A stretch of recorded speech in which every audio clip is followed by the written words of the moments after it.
नमस्कार मित्रांनो, स्वागत आहे तुमचं जॉब गुरु या आपल्या यूट्यूब चॅनलवर. गट क व ड आरोग्य विभाग पदभरतीचे आत्ता सध्या मित्रांनो जे निवड याद्या लागलेली आहेत तर त्या फायनल आहेत का आणि मित्रांनो याचे डॉक्युमेंट व्हेरिफिकेशन कधी होणार आहेत, त्याचबरोबर सध्या राहिलेले कुठले कुठले अजून निकाल आलेत त्याची माहिती या व्हिडिओमध्ये आपण पाहणार आहोत. तर बघा मित्रांनो, सर्वात अगोदर आपण बघूयात की ह्या ज्या लिस्ट लागल्या आहेत मित्रांनो त्या फायनल आहेत का. तर बघा मित्रांनो, ही फायनल तुमची निवड आहे, परंतु प्रोव्हिजनल निवड आपण त्याला म्हणतो, कारण की मित्रांनो तुम्हाला ज्यावेळेस नियुक्ती भेटते त्यावेळेस तुमचं फायनल सिलेक्शन होतं. तर याच्यामध्ये मित्रांनो तुमचं आता डॉक्युमेंट व्हेरिफिकेशन होणार आहे. डॉक्युमेंट व्हेरिफिकेशन नंतर मित्रांनो आता वेटिंगमधले विद्यार्थी जर डॉक्युमेंट व्हेरिफिकेशनमध्ये काही विद्यार्थ्यांचं या ठिकाणी डॉक्युमेंट व्हेरिफिकेशन काही कारणास्तव होत नाही आहे किंवा मित्रांनो काही विद्यार्थी आता याच्यामध्ये जॉईन होत नाहीत, तर वेटिंगमधल्या विद्यार्थ्यांना बोलवलं जाईल. मग त्याच्या लिस्ट लावतील की नाही मित्रांनो ते आत्तापर्यंत मित्रांनो आरोग्य विभागाने या ठिकाणी तसं परिपत्रक वगैरे काढलेलं नाही किंवा जाहिरातीमध्ये देखील तसं लिहिलेलं नाही आहे. परंतु मित्रांनो ही प्रोव्हिजनल लिस्ट असतात. डॉक्युमेंट व्हेरिफिकेशन झालं की तुम्हाला जॉईनिंग दिले जातात. तर ही प्रोसेस असणार आहे. डॉक्युमेंट व्हेरिफिकेशनसाठी मग मित्रांनो तुम्ही म्हणाल की याचं वेळापत्रक प्रसिद्ध होईल का, तर मित्रांनो ते वेळापत्रक नक्कीच त्याची प्रसिद्ध होतील आणि मित्रांनो फेब्रुवारी एंडिंगच्या अगोदरच म्हणजे ह्या महिन्यामध्येच तुम्हाला जॉईनिंग लेटर जे आहेत ते दिले जाणार आहेत. फास्ट प्रोसेस केली जाणार आहे, कारण की आपण याच्या अगोदर जर बघितलं मित्रांनो 10 संवर्गाचे निकाल लागले होते, त्यांचं मित्रांनो डॉक्युमेंट व्हेरिफिकेशन सुरू आहे. त्यांचे डॉक्युमेंट व्हेरिफिकेशनसाठी मित्रांनो त्याच दिवशी झालं की लगेच त्यांना नियुक्ती आदेश दिले जाणार होते. तसंच मित्रांनो तुमचं आत्ता सध्या राहिलेले गट ड चे लागलेले निकाल असतील किंवा गट क चे त्याचंही मित्रांनो फास्ट पद्धतीने होणार आहे. त्याच्यामुळं तुम्हाला त्याचं टेन्शन घ्यायची गरज नाही. जर काही विद्यार्थ्यांचं डॉक्युमेंट व्हेरिफिकेशन होत नाही तर वेटिंगवाल्या विद्यार्थ्यांना देखील बोलवलं जातं मित्रांनो, त्यांचंही डॉक्युमेंट व्हेरिफिकेशन करून घेतलं जातं. तर मग याच्यासाठी मित्रांनो तुम्हाला नेमकं कसं समजेल, तर बघा मित्रांनो मागचे जे 10 संवर्गाचे रिझल्ट आले होते त्याच्यामध्ये मित्रांनो तुम्हाला फोन येऊ शकतो, मेल येऊ शकतो आणि पोस्टाने लेटर देखील येऊ शकतो. या तिन्हीपैकी कुठलीही एक गोष्ट होऊ शकते. किंवा मित्रांनो जर लिस्ट लागल्या डॉक्युमेंट व्हेरिफिकेशनसाठी वेळापत्रकासहित लिस्ट लागल्या तर तुम्हाला नक्कीच मित्रांनो व्हिडिओ बनवून माहिती दिली जाईल. आपल्या टेलिग्राम चॅनलवरतीही ते अपडेट दिलं जाईल. तर आता मित्रांनो हे सर्व डॉक्युमेंट व्हेरिफिकेशनचं निवडीबद्दलचं मी तुम्हाला सांगितलं. त्याच्यानंतर आता या वेळेपर्यंत मित्रांनो जे राहिलेले अजून निकाल आहेत ते देखील प्रसिद्ध व्हायला अजून सुरुवात आहे मित्रांनो.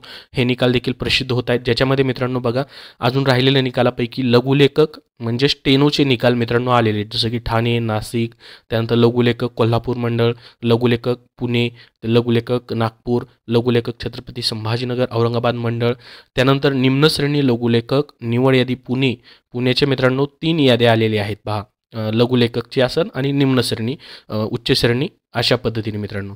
त्यानंतर उच्च श्रेणी लघुलेखक नागपूर मंडळ आणि मित्रांनो स्टाफ नर्स ठाणेचा निकाल देखील आलेला आहे.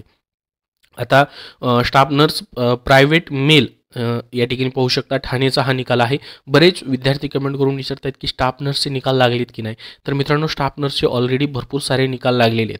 तुम्हाला मित्रांनो या ठिकाणी टेलिग्राम चॅनलवरती ते निकाल दिलेले आहेत. कमेंटमध्ये सांगा तुमचं कुठलं पद आहे, त्या पदाचा निकाल लागला आहे की नाही ते नक्की मित्रांनो तुम्हाला त्याच्याबद्दल माहिती दिली जाईल. कमेंट करून नक्की तुम्ही सांगू शकता.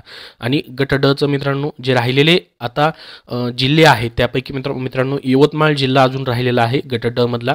बाकी बऱ्याच जिल्ह्यांचे निकाल देखील आलेले, ज्यामध्ये ठाणे, त्यानंतर मित्रांनो ठाणेमधील उल्हासनगर, ठाणे आणि सिंधुदुर्ग, सांगली, रत्नागिरी, रायगड, परभणी हे देखील निकाल आलेले आहेत. आणि वाहन चालक ड्रायव्हरचे गट क चे निकाल देखील आलेले आहेत.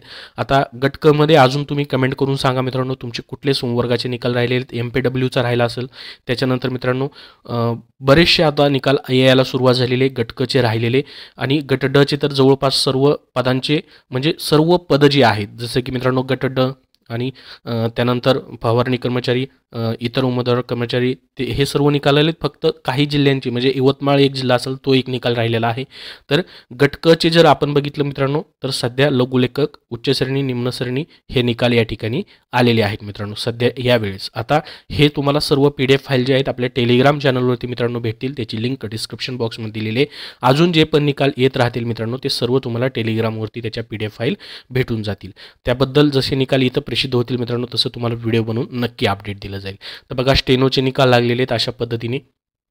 स्टेनोमध्ये मित्रांनो या ठिकाणी पाहू शकता स्टेनो टायपिस्टसाठी प्रत्येक कॅटेगरी वाईज या ठिकाणी म्हणजे तुमच्या संवर्गानुसार मित्रांनो या ठिकाणी त्यांनी कट ऑफ दिलेले आहेत. बघू शकता या ठिकाणी प्रोव्हिजनल सिलेक्शन लिस्ट दिलेली आहे या ठिकाणी. जसं की मित्रांनो ओपन जनरलमधून पाहू शकता स्टेनोमध्ये मित्रांनो स्टेनोमध्ये पाहू शकता ओपनमधून 162 वरती सिलेक्शन आहे. बाकी 2 कॅन्डिडेट वेटिंगमध्ये आहेत. पाहू शकता 144 वरती वेटिंगवरती आहे. त्यानंतर VJAमध्ये मित्रांनो एक सिलेक्टेड आहे 144 मार्क्सवरती मित्रांनो. त्याच्यानंतर पाहू शकता खाली या ठिकाणी कॉमन मेरिट लिस्ट दिलेली आहे. म्हणजे जागा जसे जसे आहेत मित्रांनो तसे तसे या ठिकाणी सिलेक्टेड विद्यार्थी आणि या ठिकाणी वेटिंग विद्यार्थी दिलेले आहेत. कॉमन मेरिट लिस्टमध्ये मित्रांनो रिमार्क्सच्या पुढं तुमचे रिमार्क्सच्या पुढं जर काही लिहिलेलं असेल तरच मित्रांनो इथं वेटिंग लिहिलेलं असेल WL म्हणजे वेटिंग लिस्टमधून असेल. त्यानंतर तुमचं जर कॅटेगरी लिहिलेलं असेल तर सिलेक्टेड म्हणायचं किंवा WL म्हणजे वेटिंग लिहिलेलं आणि तुमची पुढे कॅटेगरी लिहिलेली म्हणजे वेटिंगमध्ये आहात. जर काहीच लिहिलेलं नसेल तर मात्र मग सिलेक्टेड नाही आहे मित्रांनो. या ठिकाणी पहा ही कॉमन मेरिट लिस्ट म्हणजे सर्वांचे मार्क्स इथं तुम्हाला पाहायला भेटतात मित्रांनो. त्या डिपार्टमेंटला त्या जिल्ह्यामध्ये त्या पदाला त्या डिपार्टमेंट त्या जिल्ह्यामध्ये कुणी कुणी अप्लाय केले ती सर्व इथं तुम्हाला कॉमन मेरिट लिस्टमध्ये मित्रांनो बघता येते. तर हे सध्या मित्रांनो रिझल्ट आलेले आहेत आत्तापर्यंतचे तुम्हाला सांगितले. जसे अजून रिझल्ट येतील मित्रांनो राहिलेले तसे तुम्हाला नक्की अपडेट देत राहील. तर या व्हिडिओमध्ये एवढीच महत्त्वाची माहिती. काही प्रश्न असतील तर नक्की विचारा मित्रांनो. हा व्हिडिओ नक्की लाईक करा व चॅनलला सबस्क्राईब करून ठेवा. धन्यवाद.